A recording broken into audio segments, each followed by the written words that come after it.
I'll be showing to you how to remove this crank E13 TRSR carbon because I'm having difficulty of removing this crank for how many attempts already, and now I found out the secret of this. It's easy because I didn't see anybody that in YouTube like this how to remove. Now I'm going to show it to you so that you can save your money. It's easy.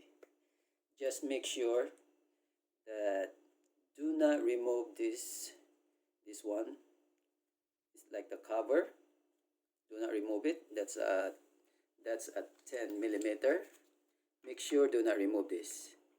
Just use the 8 millimeter right away. Go down inside, and then all you have to do, just keep turning it. Just like that. And you can see it will extract by itself. See, that's how easy it is. Thanks for watching.